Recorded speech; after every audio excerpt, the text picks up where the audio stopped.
welcome to my home.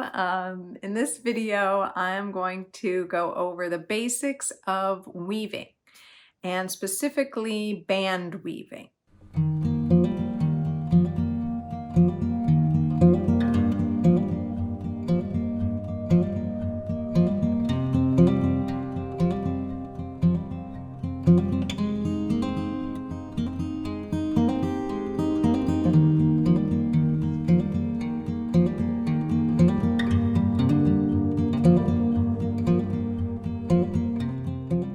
I have become really enamored with skinny woven textiles, and being a Baltic American, it is part of my heritage to have woven belts, woven straps, and their patterns are strongly tied to my cultural heritage. So I've really gotten into these woven bands, and I am really excited to share this really basic starting step one of how to weave a woven band. And it's a warp facing band, which means that on the loom, when you're weaving, you have the warp, which is the vertical threads, and you have the weft, which goes back and forth on the shuttle. And with these types of bands, you have what's called warp facing. So the vertical threads are what you actually see primarily. So that's what makes the design. So these are some of the types of bands that I've woven. And these are mostly woven out of cotton yarn. And you can finish the edges in a variety of ways. You can use them for a variety of purposes. I've made some for my kids. They wanted little headbands. You can make them and use them as belts or straps of any kind. They're very sturdy and durable. And you can see the multitude of designs that you can make. It's really, really fun. Pretty much every culture has a woven band of some type, and there are different ways to weave them. I am going to kind of take you through the Baltic method. That's my heritage. So there's different ways of setting up your warps, different ways of setting up your patterns. And I'm going to specifically talk about the Baltic type. All right, so here we are with our weaving materials. We've got our loom, which we'll talk about more in detail. We've got several types of yarn or thread or string. You can use wool yarn. A lot of traditional Baltic belts and straps use wool. It is a little bit more stretchy. You can get some that's twisted so that it doesn't have a lot of stretch, but in general, it has more spring than, say, cotton. And this is a mercerized cotton, and you can see that when I tighten it, it just doesn't go anywhere. It doesn't stretch at all, which is really nice for straps that you want to be really sturdy. So here you can kind of see the difference up close between the cotton thread or yarn and the wool. The wool's a lot fuzzier and stretchier. So you can beat these, we'll talk about that later, but you can beat the cotton a lot harder than you can the wool.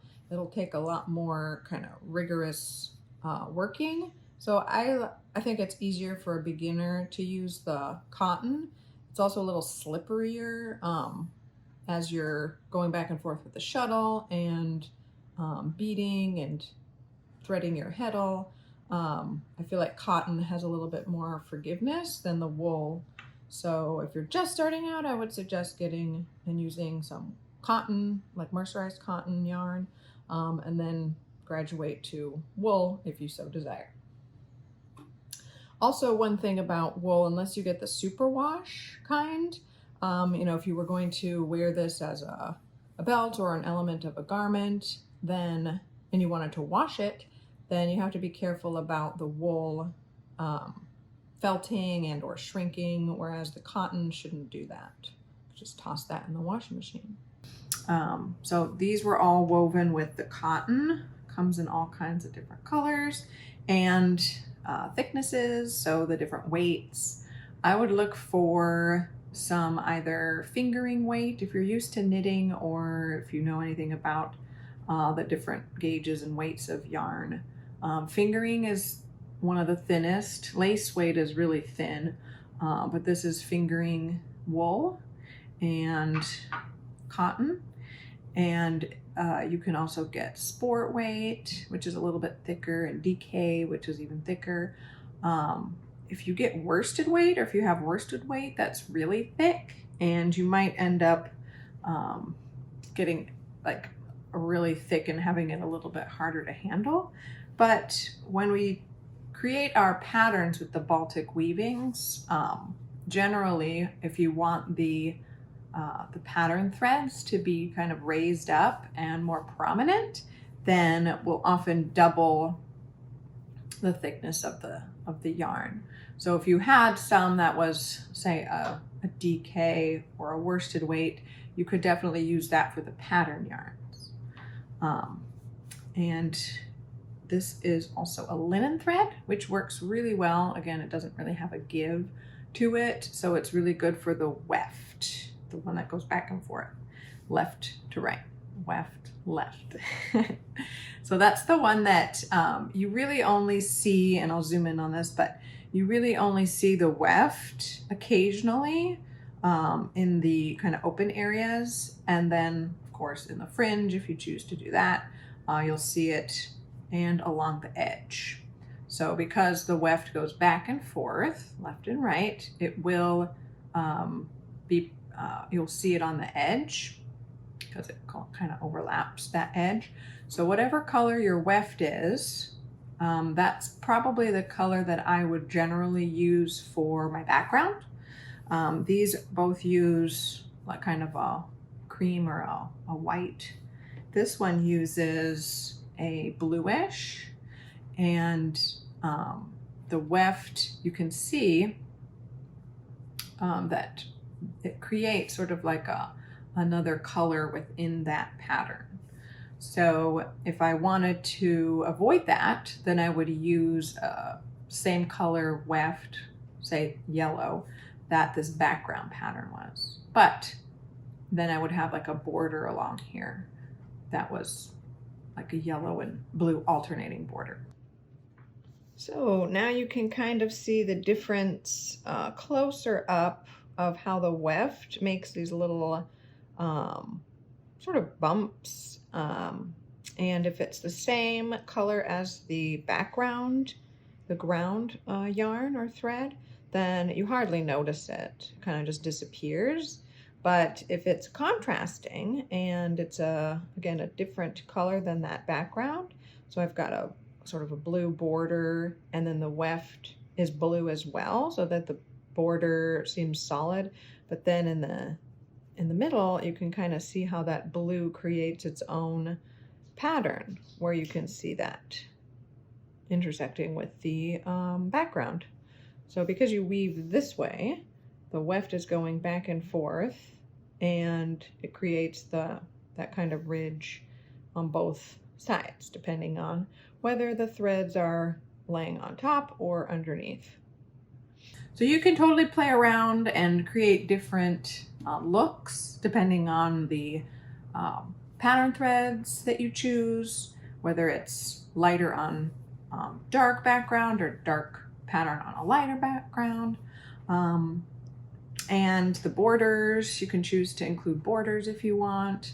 Play around with those and the different colors of the weft.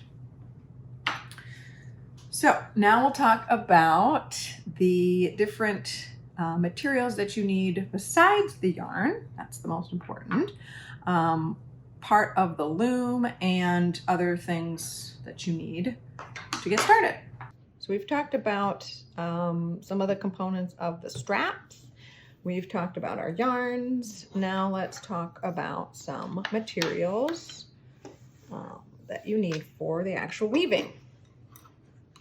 So there's different types of looms. There's for making straps.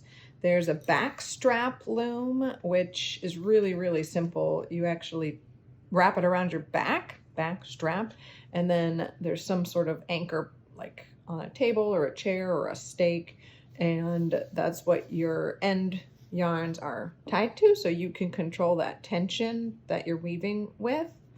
This type of loom is just a narrow band loom. It's got an adjuster here so that as you're weaving, I'll show you how to set this all up, of course, but this gets, all your ends get slipped down here, and then the tension, so you adjust this, and you tighten these wing nuts, and that keeps the tension. And all of your excess yarn gets wrapped around this, that then slides into here. And we'll go through that whole setup. And then you're just weaving back and forth. So it's narrow band because you can't really weave much wider than this.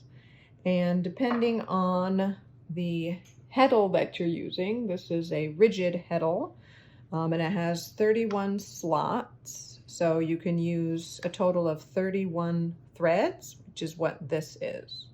So even though this is about, I don't know, 3 inches wide, the band that you wind up weaving is only about 1 inch. And that's because, like we said before, it's warp facing. So you're taking all these yarns or threads, spreading them out through those holes. Each one is in a separate hole. And then you're pulling them tight so that you only see the top layer. So essentially you have 2 layers of the warp threads that kind of lay on top, and then the weft that goes in between. And that's why you can kind of sometimes see the weft, but for the most part, these pattern threads lay on top. And so they're either going up or they're going down below. So you're really cinching it in, and you're only seeing like 1/3 of all the yarns that you've got.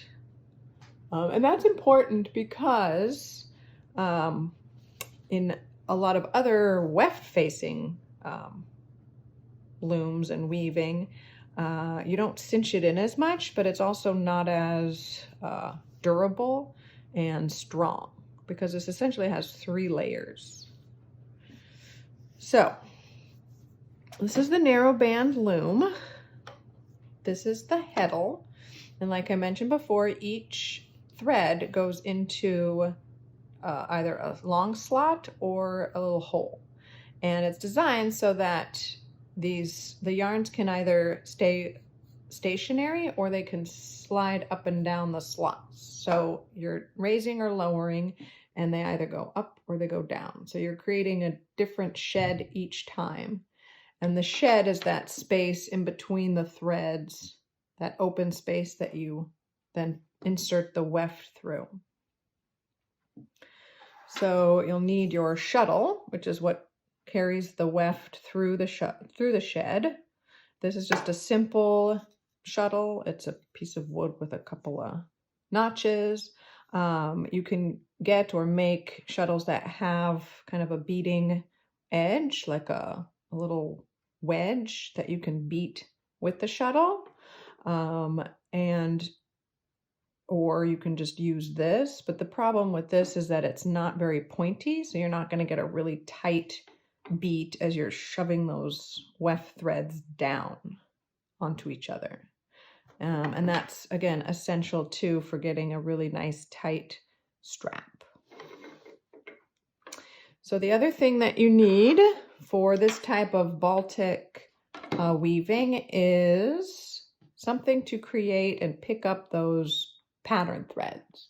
So this particular piece has 7 pattern threads. It's got a middle green one, and it's got 3 reds on either side. And again, you can kind of see how they're raised up and doubled.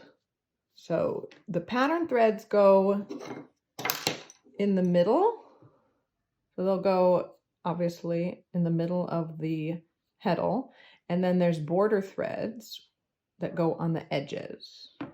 And you can choose to make your border threads a different color. You can make it the same color as the pattern threads. You can make it the same color as the background. It's really up to you. So, but that's how they go through there. And in order to pick up the pattern and create the look, you need some sort of stick to pick up the threads, the correct threads, or push down the threads. Doesn't have to be anything fancy. It could be something like a double-pointed knitting needle. Something that's a little bit pointy is helpful because you're going to insert it into the threads and then either push down or pick up as you go along. So I like to have it a little bit wider than the heddle so that I can get it all the way across without having to kind of pull and do some awkward stuff. So double pointed needle works. You can get shuttles that have a little pointy end that act as pickup sticks. You can also use something that you find laying around the house. So this was from a toy. It was like a nutcracker toy that was just the perfect shape. It even has a nice little wedge that I can use to beat. So I appropriated it and I'm using it as my pickup stick / beater. Another thing that these double pointed needles are good for is the tension. So when you start out, I'll show you when you thread your warp, you want to make sure that the tension is nice and tight, and inserting a couple of pencils or little mini dowels or double pointed needles and alternating sheds is really good for tension. So having those on hand is nice. And then obviously some scissors is good because you'll be cutting all these lengths of yarn, and you'll need a nice little pair of scissors. They could be anything that cuts fabric really well. So now that you know kind of the basic materials, we can move on to actually picking our colors and threading our heddle.